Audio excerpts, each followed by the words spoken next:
بتلا دے، فہرست بتلا دے۔ اللہ تعالیٰ نے فرمایا وما کان اللہ لیطلعکم علی الغیب ولکن اللہ یجتبی من رسلہ من یشاء۔ ہر کسی کو میں ان کے نام بتلاتا رہوں وحی کے ذریعے، یہ تو ہو نہیں سکتا، کیونکہ یہ مسئلہ غیب کا ہے، وحی کا ہے، اور وحی ہر انسان پر نہیں آ سکتی۔ وما کان اللہ لیطلعکم، اب کم ضمیر یہ تمام ایمان والوں کی طرف ہے۔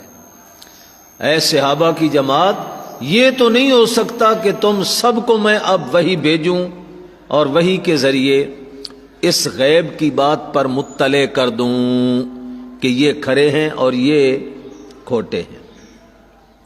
ہاں وَلَكِنَّ اللَّهَ يَجْتَبِي مِن رُّسُلِهِ مَن يَشَاءُ، اللہ تعالیٰ اپنے نبی جس انسان کو نبوت کے لیے چن لیتا ہے تو اس کا انتخاب کر کے اس کے اوپر جہاد کا حکم بھیجتا ہے۔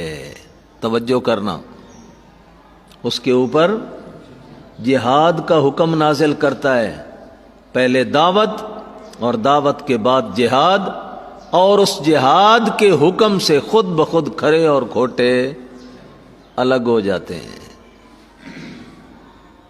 وَلَكِنَّ اللَّهَ يَجْتَبِي مِن رُّسُلِهِ مَن يَشَاءُ،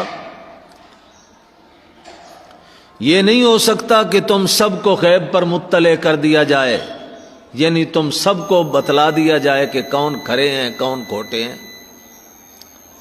اس سے تو لازم یہ آئے گا کہ سارے کے سارے جان لیں، اور یہ تو ہو نہیں سکتا۔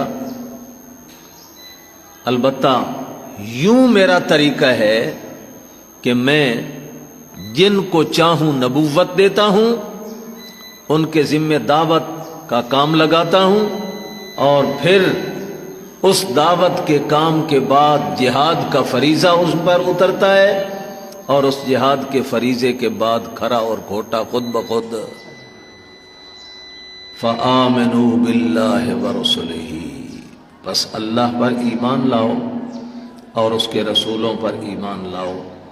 وَإِن تُؤْمِنُوا وَتَتَّقُوا، اور اگر تم نے ایمان قبول کیا اور تقوی اختیار کر لیا، فَلَكُمْ أَجْرٌ عَظِيمٌ، تمہارے لیے بہت بڑا اجر ہے۔ اب یہ وہ آیت ہے جس آیت کے بل بوتے مشرک اپنا الو سیدھا کرتا ہے۔ وَمَا كَانَ اللَّهُ لِيُطْلِعَكُمْ عَلَى الْغَيْبِ، سب کو تو غیب پر اللہ مطلع نہیں کرتے، وَلَكِنَّ اللَّهَ يَجْتَبِي مِن رُّسُلِهِ مَن يَشَاءُ، اپنے رسولوں میں سے جس کو چن لیتا ہے اس کو غیب دے دیتا ہے، غیب کا علم اس کو عطا کرتا ہے۔ تو اس سے وہ ثابت کرتے ہیں کہ نبی غیب جانتے ہیں۔ پہلی بات تو یہ ذہن میں رکھیں کہ ہمارا اور اہل شرک و بدعت کا اختلاف کل غیب اور بعض غیب کے متعلق ہے۔ وہ کہتے ہیں کل ما کان و ما یکون، سب کچھ اللہ نے اپنے نبی کو بتا دیا، سب کچھ بتا دیا، کوئی شے اب نبی سے مخفی نہیں، پوشیدہ نہیں، گویا کل غیب کا دعویٰ ہے ان کا۔ اور ہمارا دعویٰ یہ ہے کہ نہیں، بعض غیب اللہ نے نبی کو دیا، اور وہ بعض کیا ہے جن کو قرآن نے انباء غیب سے تعبیر کیا۔ تلک من انباء الغیب، یہ غیب کی خبریں ہیں۔ وہ خبریں بیسیوں بھی ہو سکتی ہیں، سینکڑوں بھی ہو سکتی ہیں، لاکھوں بھی ہو سکتی ہیں، ہزاروں بھی ہو سکتی ہیں، لیکن جتنی بھی ہو جائیں پھر بھی ان کو کل غیب نہیں کہا جا سکتا۔ کل غیب کا مطلب یہ ہوتا ہے کہ جس سے کوئی شے مخفی نہ رہے، ہر چیز کا جاننے والا بن جائے، ہر چیز کا علم اس کو آ جائے، اور اگر ایک چیز بھی اس سے مخفی رہ گئی تو کل کا اطلاق نہیں ہو سکے گا۔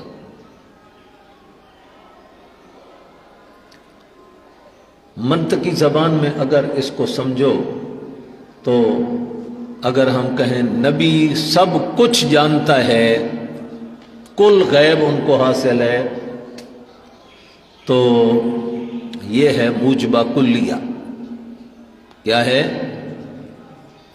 اور موجبہ کلیہ کی نقیض ہوتی ہے سالبہ جزیہ۔ سالبہ جزیہ مطلب یہ کہ ایک بات بھی اگر ثابت ہو گئی جس میں حضور کو پتہ نہیں چل سکا تو موجبہ کلیہ ٹوٹ جائے گا، دعویٰ کیا ہوگا؟ ٹوٹ جائے گا۔ کیونکہ موجبہ کلیہ کا مطلب یہ ہے کہ کل کا کل غیب حضور کو حاصل ہو گیا، کل کا کل غیب آپ کو حاصل ہے۔ ایک بات بھی اگر نصوص قرآنیہ سے اور احادیث سے ہم نے ثابت کر لی کہ دیکھو فلاں موقع پر حضور کو پتہ نہیں چلا، اس کا مطلب یہ ہے کہ یہ نقیض ثابت ہو گئی تو پھر وہ اصل چیز ثابت نہیں رہے گی، وہ دعویٰ ٹوٹ جائے۔ اب چونکہ اس میں ایک نہیں کئی ایسے واقعات ہیں جن میں حضور صلی اللہ علیہ وسلم کو پتہ نہ چل سکا، حالات مخفی رہے، تو اس میں بالکل صریح طور پر ان کا دعویٰ جھوٹا ثابت ہوتا تھا، اس لیے انہوں نے عنوان بدلا اور ہمارے مد مقابل جب بات کرنے کے لیے آتے ہیں تو وہ کل اور بعض کا عنوان نہیں اختیار کریں گے، کیونکہ اس بارے میں ان کے پاس کچھ بھی نہیں ہے۔ جتنے مفسرین گزرے ہیں، تفسیر بحر محیط والے علامہ اندلسی، ابو سعود ثعالبی رحمہ اللہ تعالی، اسی طرح امام رازی تفسیر کبیر کے، روح المعانی کے مصنف علامہ آلوسی وغیرہم، جتنے متقدمین حضرات یہ مفسرین گزر چکے ہیں اس مقام پہ، وَلَٰكِنَّ اللَّهَ وَمَا كَانَ اللَّهُ لِيُطْلِعَكُمْ عَلَى الْغَيْبِ وَلَٰكِنَّ اللَّهَ يَجْتَبِي مِن رُّسُلِهِ مَن يَشَاءُ، تو یہاں پر فَيَطَّلِعُهُ عَلَى بَعْضِ الْغَیْبِ کی بات کرتے ہیں۔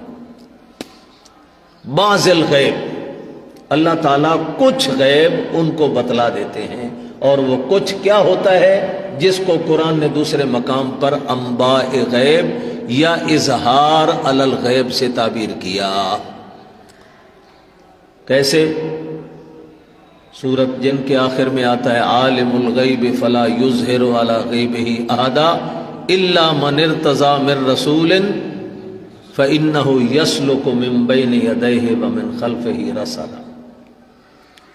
عالم الغیب فلا یظہر علی غیبہ احدا، یہ ہے اظہار علی الغیب، الا من ارتضی من رسول، جس نبی کو چاہے کچھ نہ کچھ اظہار کر دیتا ہے، بعض باتوں کا کچھ خبریں اس کو بتلا دیتا ہے، اور وہ خبریں میں نے بتایا بیسیوں نہیں، سینکڑوں، ہزاروں، کروڑوں بھی ہو سکتی ہیں، لیکن کروڑوں خبریں بتانے کے باوجود بھی اس پر غیب کا اطلاق نہیں ہوگا، کیونکہ غیب کا معنی ہے جس سے کوئی شے مخفی نہیں رہے۔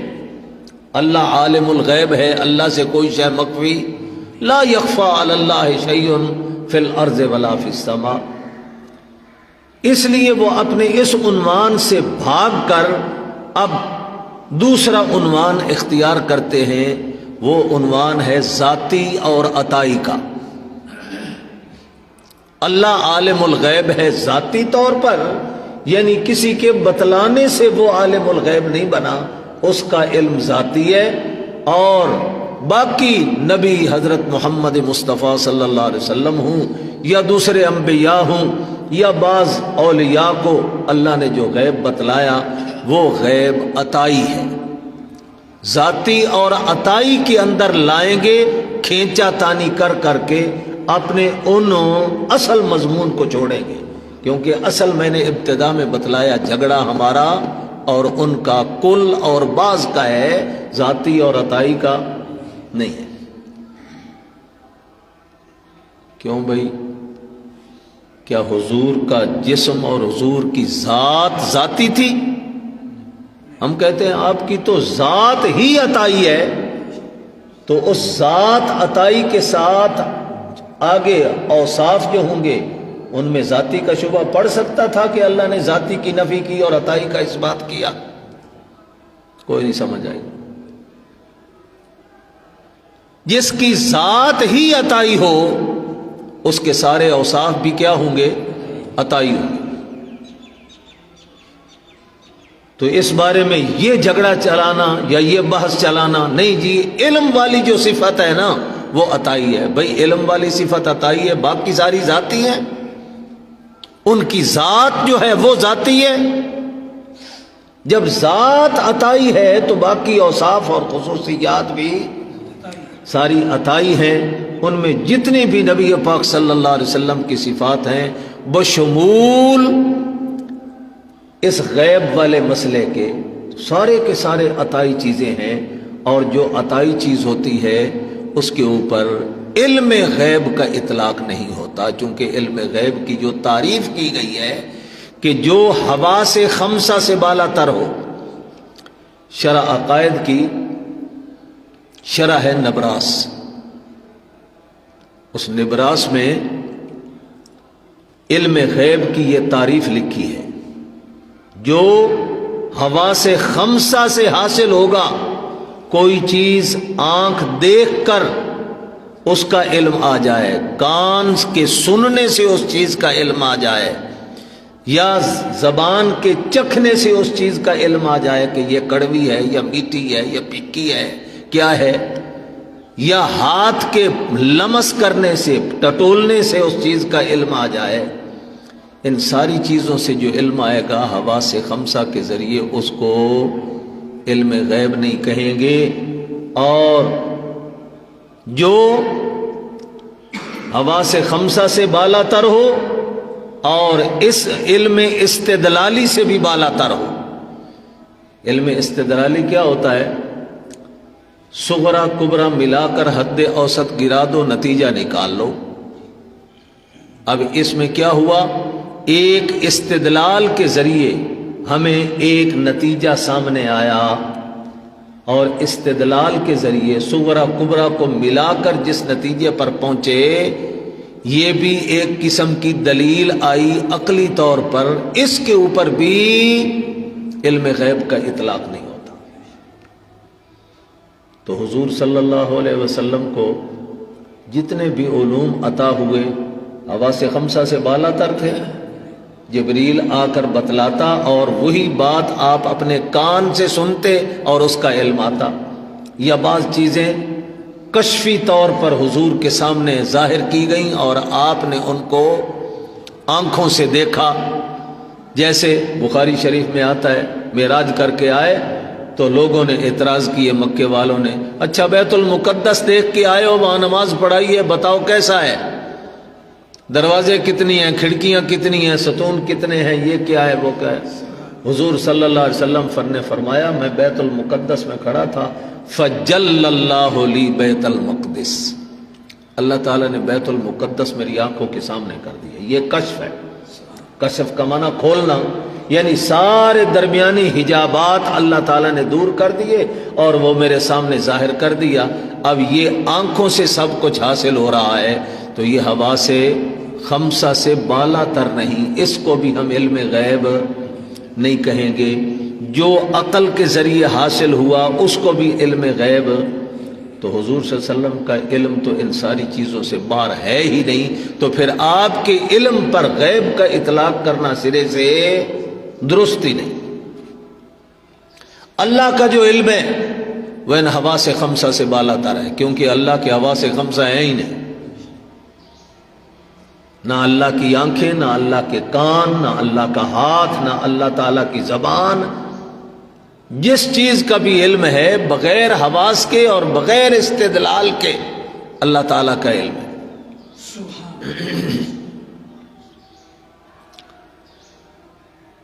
کچھ سمجھ آئی کہ نہیں آئی؟ تو ہمیشہ جب بھی کبھی بات کرنے کا موقع ہو تو ذاتی اور عطائی کے جھگڑے میں نہیں پڑنا. ان کو کہو یہ ہمارا تمہارا اختلاف ہے ہی نہیں، تمہاری کتابوں سے ثابت ہے. میں نے آپ کو ان کی کتاب ایک بتلائی تھی، انوار آفتاب ہدایت، آفتاب صداقت، انوار آفتاب صداقت. اس میں انہوں نے حضور کے لیے جو علم غیب ثابت کیا تو کہا ابتدائے آفرینش سے، یعنی تخلیق کی ابتدا سے، اس جہان کو جو اللہ نے پیدا کیا اس کی ابتدا سے لے کر انتہا تک، اور انتہا کا معنی خود کرتے ہیں کہ جنتی جنت میں چلے جائیں گے، جہنمی جہنم میں پہنچ جائیں گے، اس وقت تک سب کچھ اللہ نے اپنے نبی کو بتا دیا، کوئی شے باقی رہی؟ تو ہم کہتے ہیں یہ اپنے دعوے پر تم ثابت رہو، یا تو اس کا انکار کرو کہ یہ اس نے غلط لکھا ہے، اور اگر ٹھیک لکھا ہے تمہارا یہی دعویٰ ہے کہ ازل سے ابد تک جو علوم تھے نبی کو بتلا دیے گئے، تو پھر اصل تمہارا ہمارا یہ جھگڑا ہے کہ کل علم عطا ہوا یا بعض علم عطا ہوا. اب اگر اس موضوع پر لانے میں آپ کامیاب ہو گئے تو میدان آپ کا ہوگا، اور اگر وہ کامیاب ہو گیا آپ کو کھینچا تانی کر کر کے ذاتی اور عطائی کے مسئلے کو زیر باس لایا، تو آپ جتنی آیتیں پڑھتے جائیں گے نا، لا یعلم من فی السماوات والارض الغیب الا اللہ، آسمان و زمین میں اللہ کے سوا کوئی غیب نہیں جانتا. عندہ مفاتح الغیب لا یعلمها الا هو، لا اقول لکم عندی خزائن اللہ ولا عالم الغیب. ان ساری غیب والی آیات کا ایک جواب انہوں نے رٹا ہوا ہے، ذاتی غیب کی نفی ہے. ان ساری آیتوں میں کیا ہے؟ اور ہم تو ذاتی نہیں مانتے حضور کے لیے، ہم تو عطائی مانتے ہیں. عطائی کی نفی دکھاؤ. اگرچہ ابھی میں بتاؤں گا عطائی کی نفی بھی موجود ہے قرآن، لیکن آپ ان سارے اپنے ذخیرے کو بچا سکتے ہیں آیات کو جن میں اللہ کے ساتھ غیب کی نسبت کلی طور پہ کی گئی ہے اور نبی سے نفی کی گئی ہے. یہ سارے دلائل آپ کے محفوظ رہیں گے اگر آپ ذاتی عطائی کے چکر میں نہیں پڑیں گے، ورنہ آپ جتنے بھی ان کے سامنے اپنی دلیلیں آیات سے اور باقی چیزوں سے پیش کریں گے تو وہ کہیں گے یہاں ذاتی غیب کی نفی ہے، عطائی کی نفی دکھاؤ. کچھ سمجھے ہو؟ اب عطائی کی نفی بھی دیکھ لو. ہم کہتے ہیں اولاً تو ہمارا تمہارا ذاتی عطائی کا جھگڑا نہیں، لیکن اگر بالفرض وہ اس پر زور دیں تو پھر اس کا جواب 24واں پارہ نکال. سورۃ حامیم مومن.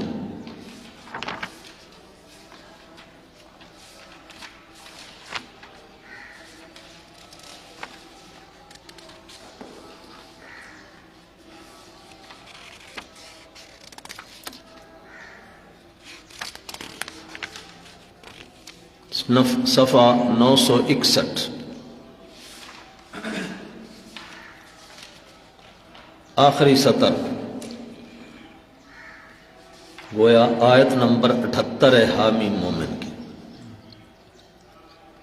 وَلَقَدْ أَرْسَلْنَا رُسُلًا مِّن قَبْلِكَ، ہم نے آپ سے پہلے کئی رسول بھیجے. مِنْهُمْ مَنْ قَصَصْنَا عَلَيْكَ، بعضوں کے واقعات تو تفصیلاً ہم نے آپ کو بیان کر دیے.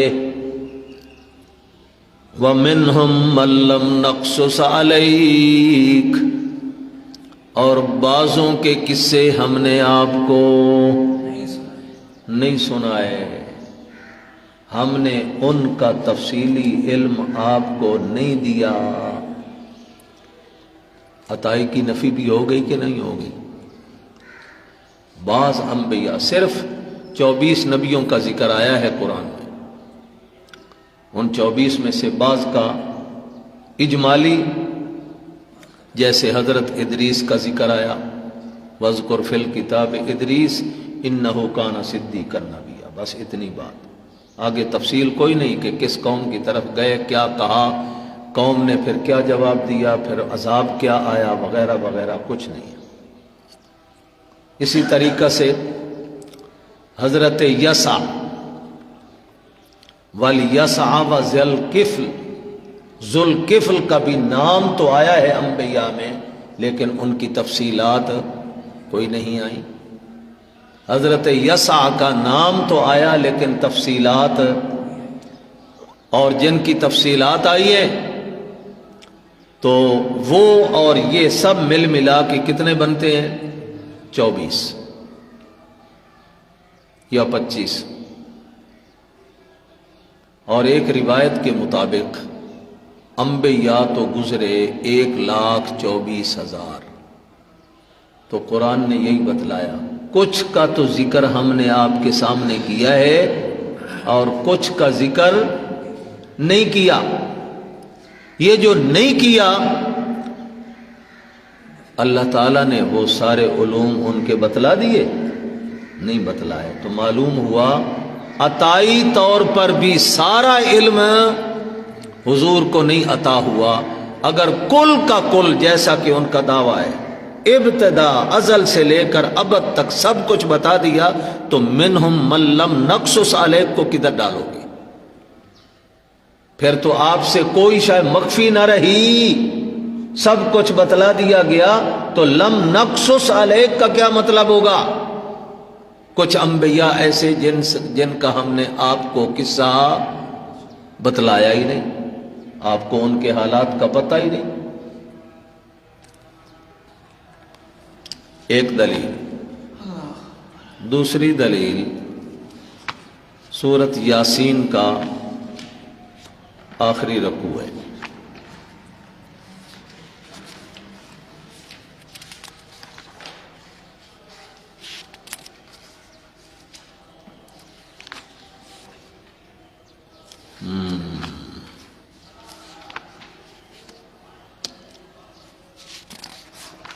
یہ ہے صفحہ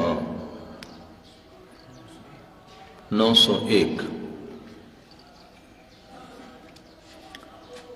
پہلی سطر، وَمَا عَلَّمْنَاهُ الشِّعْرَ وَمَا يَنبَغِي لَهُ، ہم نے اپنے نبی کو، علمناہ ضمیر مفعول والی نبی کی طرف راجع ہے، ہم نے نہیں سکھائے ان کو شعر گوئی کا علم، نہیں دیا ان کو شعر گوئی کا، شعروں والا علم اپنے نبی کو نہیں سکھایا۔ کیوں؟ وَمَا يَنبَغِي لَهُ، نبی کی شان کے یہ لائق ہی نہیں ہے کہ وہ شعر گوئی میں زیادہ شغف رکھے، شعر یاد کرے یا شعر اپنی طرف سے بنائے یا شعر پڑھے، یہ نبی کا شان نہیں۔ ما علمناہ الشعر، ہم نے نہ تو ان کو شعر سکھائے، نہ شعر گوئی کا علم دیا، نہ ہی ان کی شان کے لائق ہے۔ ان ہوا الا ذکر و قرآن مبین، جو وحی کا علم دیا یہ قرآن اور ذکر ہے۔ تو معلوم ہوا شعر کہنا یہ نبی کی شان کے لائق، اور جو شعر کہتا ہے وہ نبی۔ مرزا قادیانی کی کتابیں پڑھو، شعروں کے انبار آپ کو ملیں، عربی کے اشعار، اردو کے اشعار، فارسی کے اشعار، بہت شاعر تھا۔ تو یہ شعر کہنا یہ بھی ایک دلیل ہے کہ وہ ملعون اور جھوٹا ہے۔ نبی تو شعر نہیں کہتا، نہ نبی کی شان کے لائق ہے شعر کہنا، نہ اللہ نبی کو شعر سکھاتا ہے۔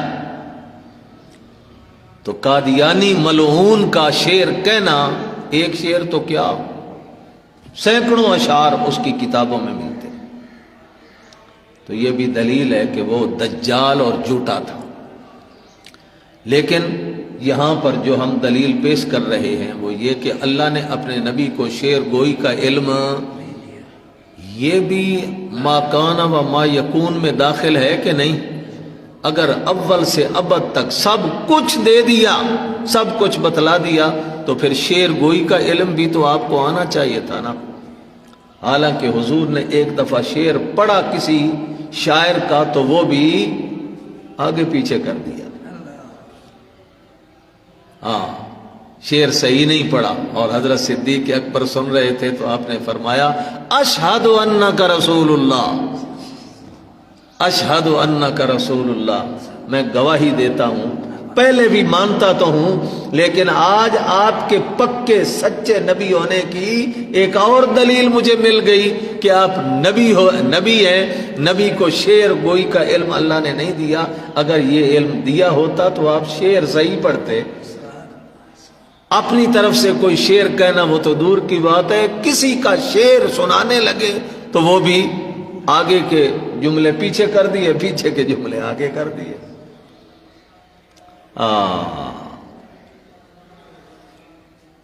تیسری دلیل علم عطائی کی نفی پر، پتہ نہیں تن گلیں یاد ہی رہنی ان کی کوئی نہیں۔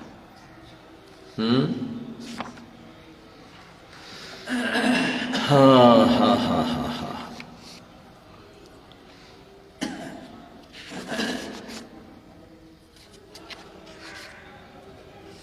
یہ ہے بھائی صفحہ 605 پہ، سورۃ کہف صفحہ 605، بلکہ پیچھے 604 سے دیکھ لو آخری دو سطریں۔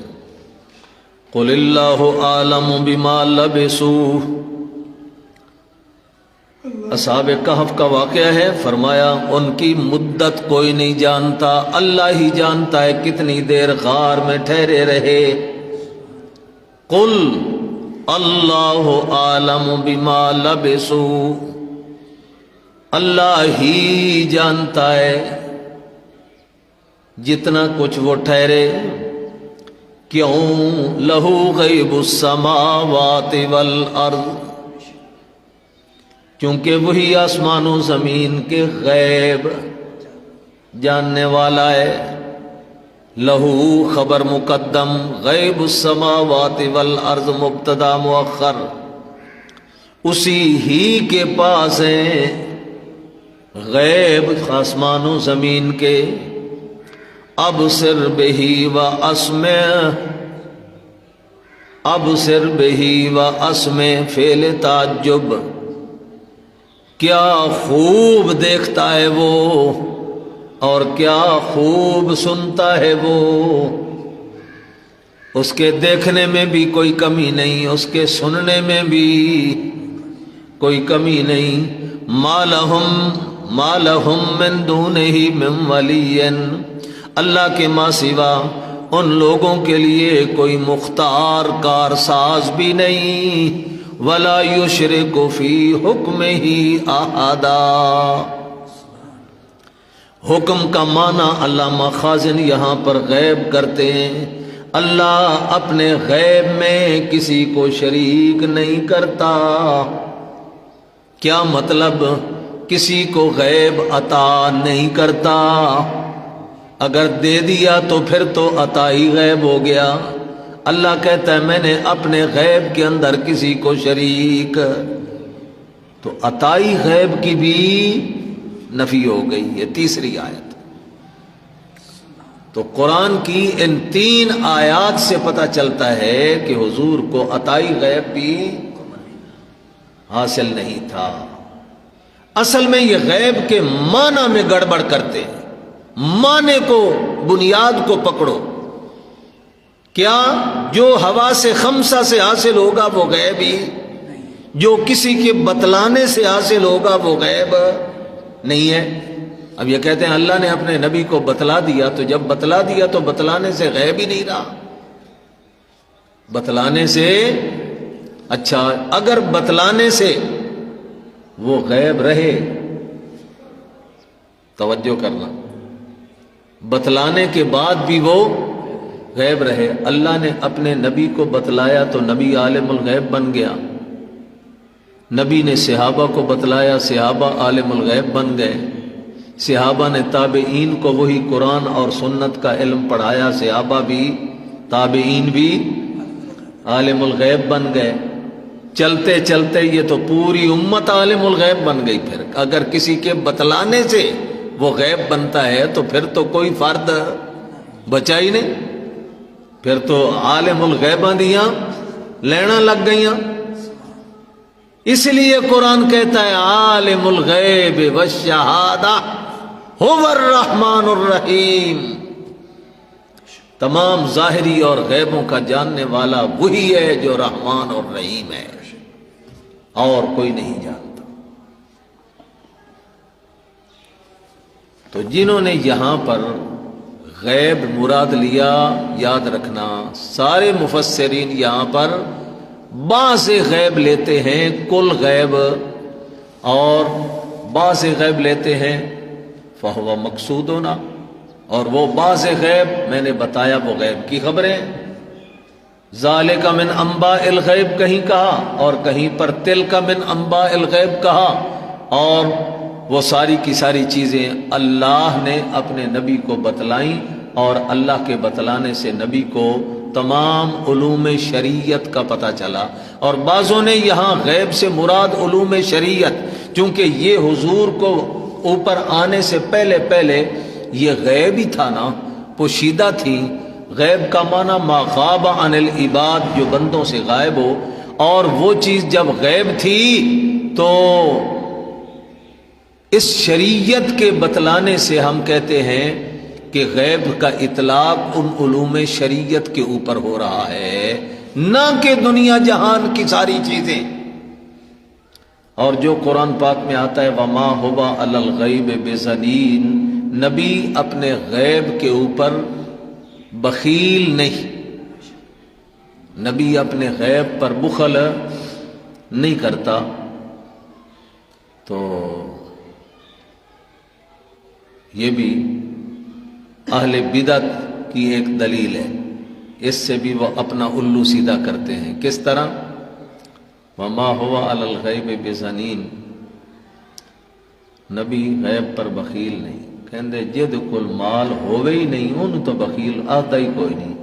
بخیل ان واتن جد کل ہووے تے خرچ نہ کرے. یہ جو کہا گیا کہ غیب پر بخیل نہیں، اس کا مطلب یہ ہے کہ غیب جانتے ہیں، اور جاننے کے بعد پھر بخیل نہیں، یعنی اپنے پاس سمیٹ کے نہیں رکھتے، آگے بیان بھی کرتے ہیں لوگوں کے سامنے غیب کی باتوں کو. تو ہمارا جواب وہی ہوگا پھر. اچھا، اللہ کے بتلانے سے نبی کو تم نے کہہ دیا وہ غیب جانتے ہیں اور بخیل نہیں ہیں، تو آگے لوگوں کو بتلایا، تو پھر نبی کے بتلانے سے وہ لوگ بھی عالم الغیب بن گئے. پھر انہوں نے اپنے شاگردوں کو پڑھایا، وہ بھی عالم الغیب بن گئے. تو اس طرح تو چلتے چلتے چلتے چلتے قیامت تک عالم الغیباں دیاں منڈیاں لگ گئیاں نا، عالم الغیباں دیاں منڈیاں لگ گئی.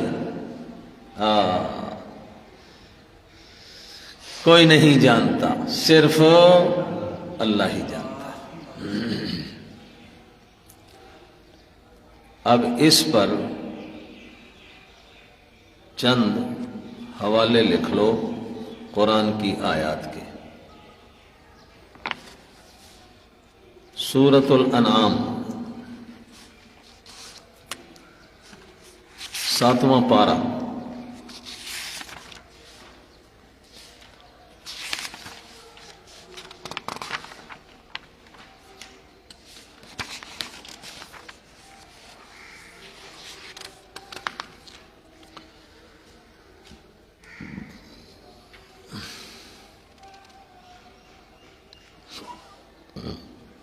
صفحہ 281.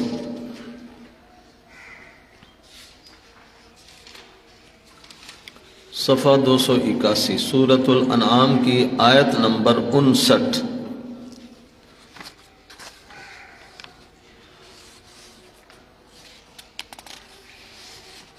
آیت نمبر 59. وعنده مفاتح الغیب لا يعلمها الا هو. عنده خبر مقدم، مفاتح الغیب مبتدا مؤخر.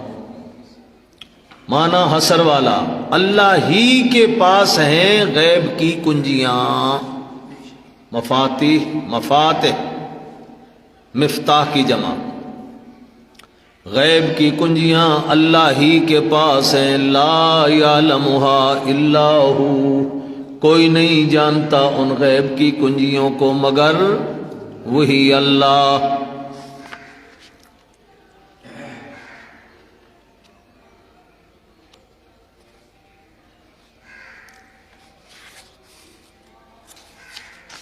دوسرا مقام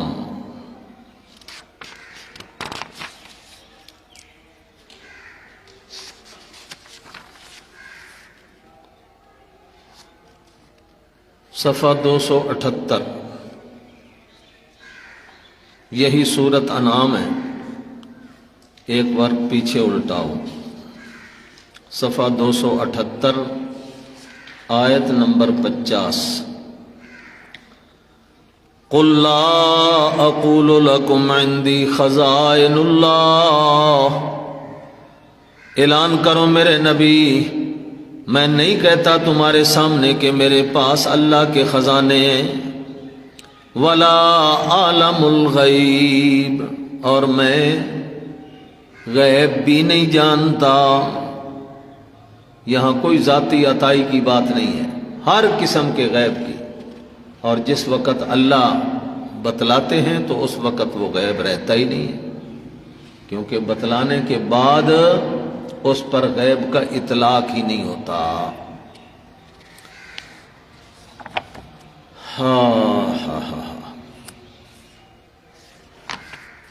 سورت ہود 12واں پارہ.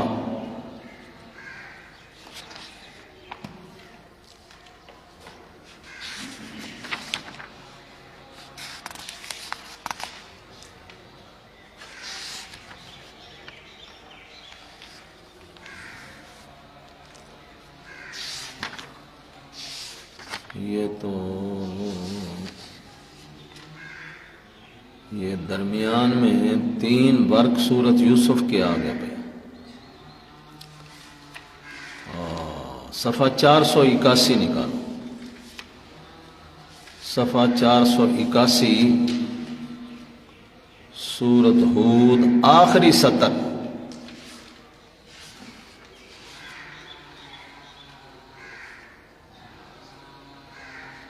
آیت نمبر 123 آخری آیت سورت ہود کی 481. وَلِلَّهِ غَيْبُ السَّمَاوَاتِ وَالْأَرْضِ. وَلِلَّهِ غَيْبُ السَّمَاوَاتِ وَالْأَرْضِ. اللہ ہی کے پاس ہیں آسمان و زمین کے غیب. اللہ ہی کے لیے. یہی کہاں سے آیا؟ یہ تقدیم و تاخیر سے آیا. للہ جار مجرور خبر مقدم، غیب السماوات والارض مبتدا مؤخر. اللہ ہی کے پاس ہیں آسمان و زمین کے غیب.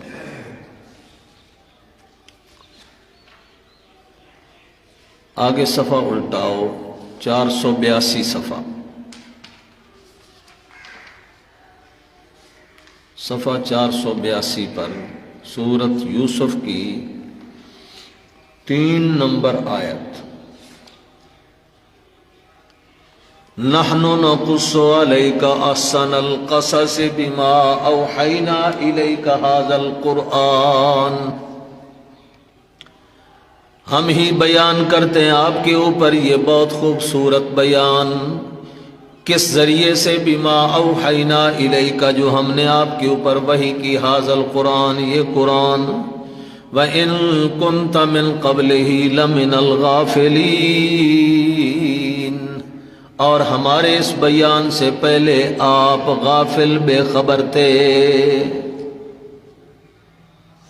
ہمارے اس سارے واقعہ سورت یوسف کی طرف اشارہ ہے احسن القصص سے. یہ خوبصورت واقعہ ہم نے آپ کے سامنے بیان کر رہے ہیں، اور ہمارے بیان کرنے سے پہلے آپ کو پتہ نہیں تھا۔ علم غیب کی نفی ہوگی۔ اگر غیب جانتے تھے تو پھر سارا قرآن ہی ابس اور بیکار ہو جائے گا۔ کیوں نازل کیا اللہ تعالیٰ نے؟ یہ تو پہلے حضور کو معلوم تھا، تو وہی چیز بتلائی جاتی ہے جس کا پہلے پتہ نہیں ہے۔ ان کنت من قبلہ لمن الغافلین، لمن الغافلین۔ ابتدا میں بھی یہی بتلا دیا اور آگے آخر میں بھی آ جاؤ، اسی سورت کے آخر میں۔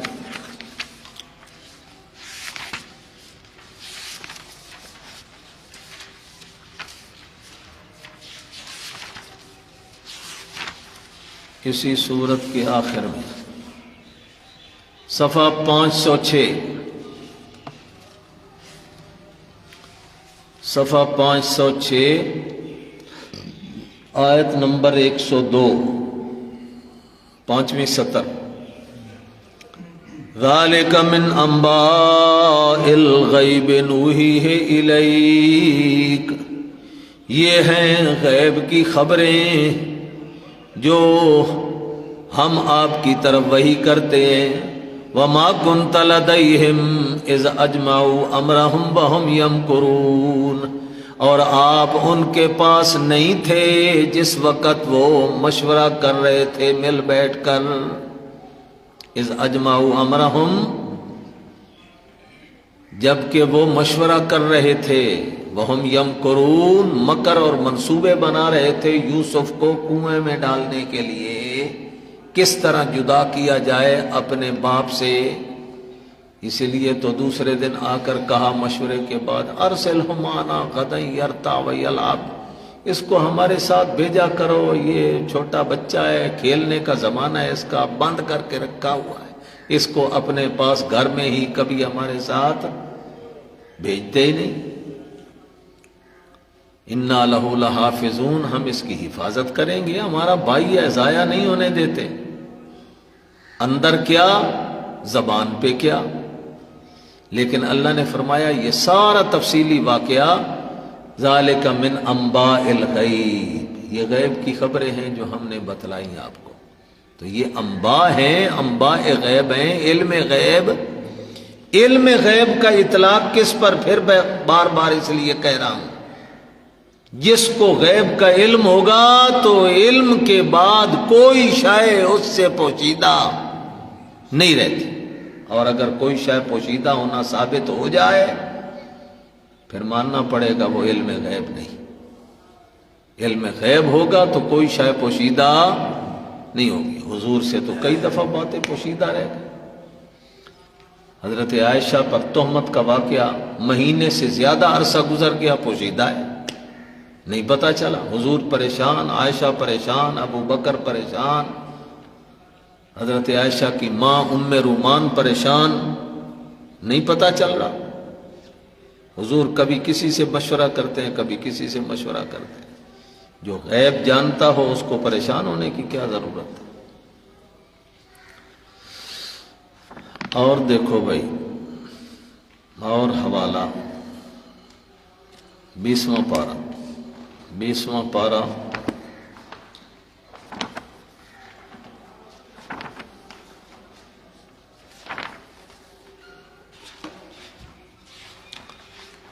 صفحہ 776،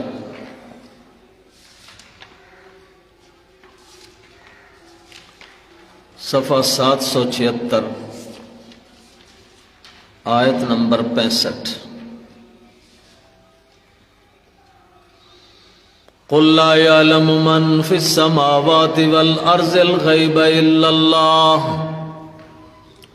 فرما دیجئے میرے نبی، نہیں جانتا کوئی بھی جو آسمانوں میں اور زمین میں غیب کو مگر اللہ ہی۔ آسمان و زمین کی کوئی شخصیت غیبوں کو نہیں جانتی، الا اللہ، جانتا ہے تو کون؟ اللہ کی ذات جانتی۔ اور جن کے بارے میں تمہارا گمان ہے کہ وہ بھی جانتے ہیں، فرمایا ما یشعرون ایان یبعثون، انہوں نے تے اپنے حال دی بھی خبر کوئی نہیں، کدوں اٹھینا، کب اللہ کے سامنے پیشی ہوگی، کب قبروں سے اٹھیں گے، اپنے حال کی بھی خبر کوئی نہیں۔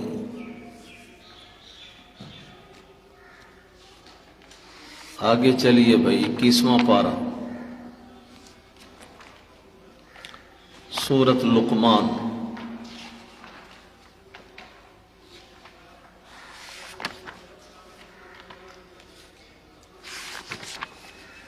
سورۃ لقمان 840 صفحہ،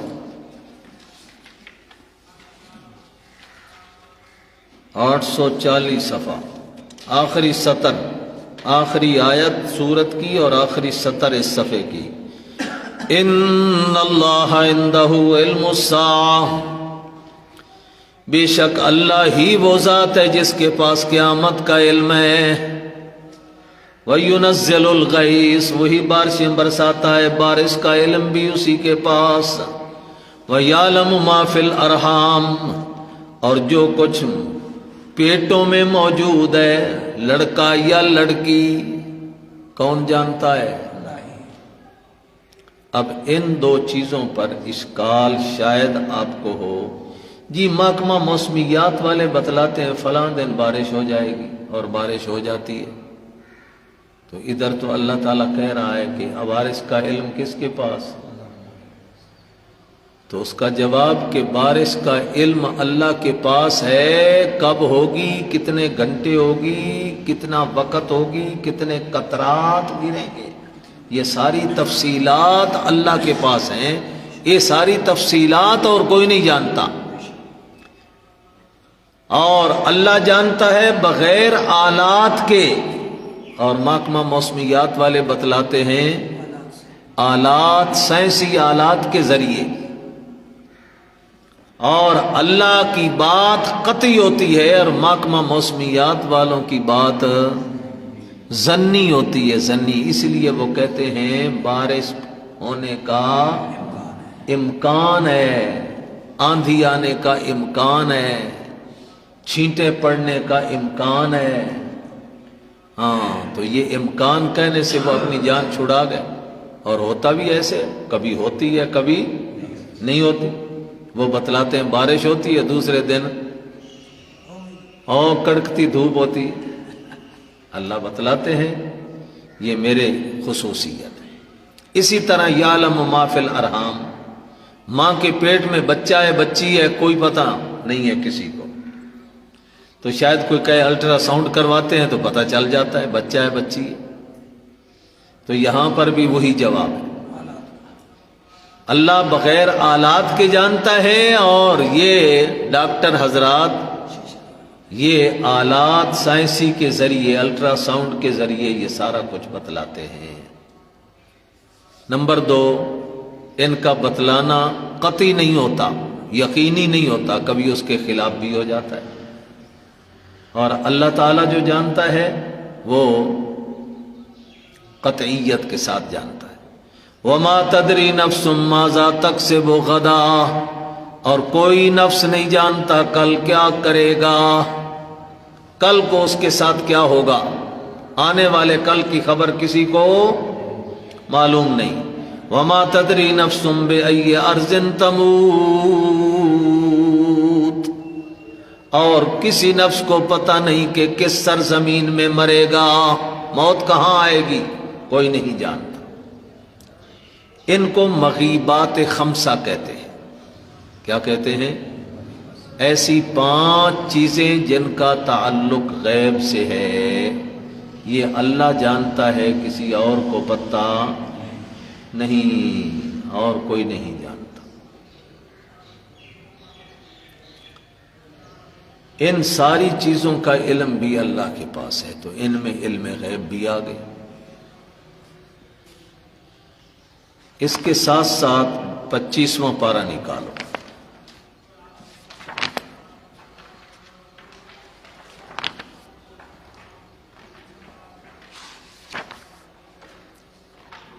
25واں پارہ، پہلی آیت۔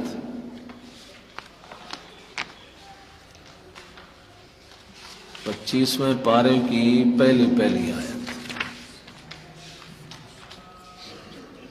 الیہ یرد علم الساعہ، الیہ یرد علم الساعہ،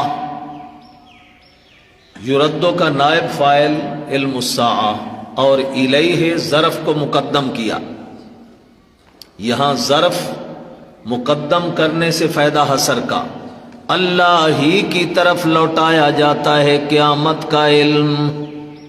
کیا مطلب؟ اللہ کے بغیر کسی کو پتہ کوئی نہیں ہے قیامت کب آئے گی، تو یہ قیامت کا علم بھی انہی مغیبات خمسہ میں سے ہے۔ وما تخرج من ثمرات من اکمامها، اور جو کچھ بھی پھل نکلتے ہیں گابے سے، خوشے سے، وہ بھی اللہ جانتا ہے کتنے دانے ہوں گے، ایک ایک لڑی پر کتنے بیج ہوں گے۔ وما تحمل من انثى، اور جو کچھ مؤنث اپنے پیٹ میں اٹھاتی ہے وہ بھی اللہ ہی جانتا ہے۔ ولا تضع، اور جو کچھ وضع کرتی ہے یعنی جنتی ہے وہ بھی اسی اللہ کے علم کے ساتھ۔ سبحان اللہ، سبحان اللہ۔ 30واں پارہ،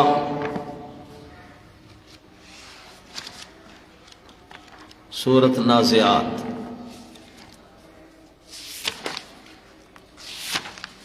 تیسواں پارہ سورۃ نازعات، صفحہ 1180۔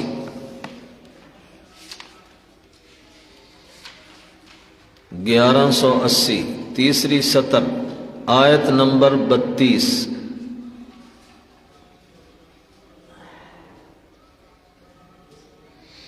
یسألونک عن الساعۃ ایان مرساہا، یہ آپ سے سوال کرتے ہیں قیامت کے بارے میں کب قائم ہوگی۔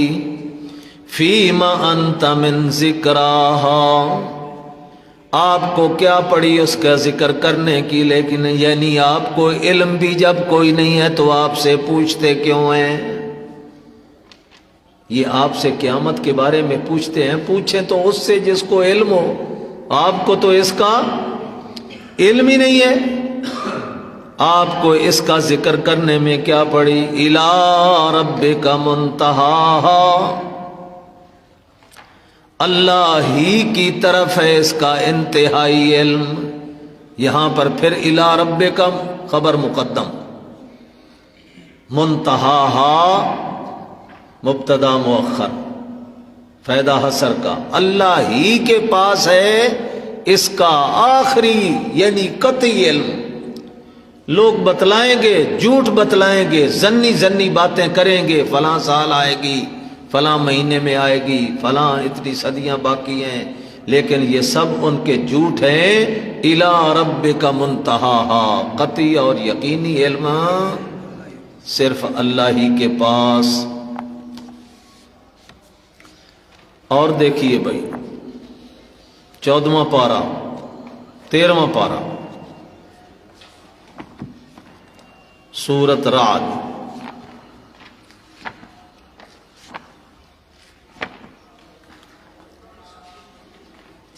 تیرہواں پارہ سورۃ رعد، آیت نمبر 500، صفحہ 511۔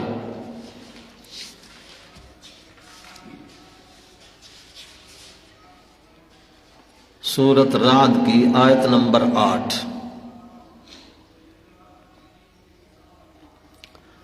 اللہ یعلم ما تحمل کل انثی، اللہ ہی جانتا ہے جو کچھ اٹھاتی ہے کوئی بھی مؤنث، اپنے پیٹ میں جو حمل اٹھاتی ہے کون جانتا ہے؟ وما تغیض الارحام وما تزداد، اور بچہ دانی، ارحام بچہ دانی، سکڑتی ہے اس کا علم بھی اللہ کے پاس، وما تزداد بڑھتی ہے اس کا علم بھی۔ جب حاملہ حمل اٹھاتی ہے تو اس وقت جوں جوں بچہ بڑا ہوتا ہے حجم میں تو وہ بچے دانی بھی بڑھتی جاتی ہے۔ ما تزداد کا یہ مطلب ہے۔ کب سے شروع ہوئی بڑھنی اور کہاں تک اس کی انتہا ہوگی بڑھنے کی کون جانتا ہے؟ وما تغیظ، اور اس کا سکڑنا، یعنی ولادت کے بعد بچہ جب باہر آ گیا اب وہ بچہ دانی سکڑ کے اپنی جگہ پہ آ جاتی ہے، اس کا سکڑنا بھی کس کے علم میں؟ اللہ کے علم میں۔ اس کا بڑھنا بھی کس کے علم میں؟ وَكُلُّ شَيْءٍ عِندَهُ بِمِقْدَارٍ، ہر چیز اللہ کے علم کے اندر مقدر ہی ہے، اللہ ہی جانتا ہے۔ عالم الغیب فلا، عالم الغیب والشہادہ، وہی غیبوں کا جاننے والا، وہی ظاہری باتوں کا جاننے والا، الکبیر المتعال، سب سے بڑا اور عالی مرتبہ، سب سے بڑا بھی اور عالی مرتبہ بھی، عالم الغیب بھی۔ اب میں نے ابتدا میں بات بتلائی تھی معنی کرتے ہوئے، اللہ یعلم، اللہ ہی جانتا ہے، یہی میں نے کہاں سے لے لیا؟ ادھر کوئی حصر پایا جا رہا ہے؟ لا اور الا والا حصر بھی کوئی نہیں، انما والا حصر بھی کوئی نہیں، تقدیم تاخیر بھی کوئی نہیں، اللہ مبتدا، یعلم خبر اس کی فعل۔ ہاں، یہاں پر مبتدا کی خبر جب فعل واقع ہو تو وہاں پر تکرار اسناد ہوتا ہے۔ تفتازانی کی مختصر معنی یاد کرو، خبر فعلی ہو تو اس میں تکرار اسناد۔ تکرار اسناد کیسے؟ ایک تو یعلم کے اندر ہوا ضمیر فاعل جس کی نسبت فعل کی طرف ہو رہی ہے تو ایک اسناد پائی گئی، پھر یہ یعلم خبر اور اس کی اسناد مبتدا اللہ کی طرف پائی گئی۔ کوئی نہیں سمجھ آئی؟ ایک اسناد پائی جا رہی ہے فاعل ہوا ضمیر کی یعلم فعل کی طرف، دوسری اس خبر کی اسناد مبتدا کی طرف۔ تو جہاں تکرار اسناد ہو وہاں پر بھی تخصیص پیدا ہو جاتی ہے، اس لیے مانا کرتے ہیں اللہ یعلم، اللہ ہی جانتا ہے، یعنی اور کسی کو پتہ نہیں، اور کسی کو پتہ نہیں۔ اب مجھے ساری چیزیں وقت دہرانی پڑیں گی لڑکوں کے لیے۔ اچھا بھائی، ہاں، تو ان ساری باتوں سے کیا پتہ چلا؟ غیب کا علم کس کے پاس ہے؟ اللہ کے پاس، اللہ کے پاس۔ تو یہ ایک ایسی بنیاد ہے جو اللہ کے ساتھ خاص ہے، کیونکہ جو معبود ہوتا ہے، معبود کے لیے سب سے پہلی بات یہ ہوتی ہے کہ وہ ہر چیز پہ نظر رکھے، ہر چیز کا علم ہو اس کے پاس، اور دوسرا وہ قادر ہو۔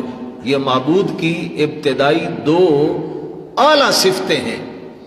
ایک، تمام کائنات میں، کوئی بر میں، بحر میں، جنگل میں، آبادی میں، انسان ہے، جن ہے، فرشتہ ہے، پرندے ہیں، چرندے ہیں، کوئی چیز بھی کائنات میں ہو تو وہ اس معبود کے علم میں ہو۔ بھوکا ہے، پیاسا ہے، تکلیف میں ہے، بیماری میں ہے، اگر اس کو اپنی مخلوقات کا علم نہیں ہے تو وہ معبود بھی نہیں ہو سکتا۔ ایک تو علم ہونا اور علم بھی محیط ہونا، ایسا علم کہ اس کے علم سے کوئی شے باہر نہ ہو، اور دوسری صفت معبود کے لیے بنیادی صفت وہ ہے قادر ہونا، اختیارات ہونا اس کے پاس۔ کیوں؟ اگر اس کو علم تو ہے کہ فلاں جگہ تک بیمار پیا تے قدرت کوئی نہ ہوئے انہوں ٹھیک کرن دی، معبود ہے۔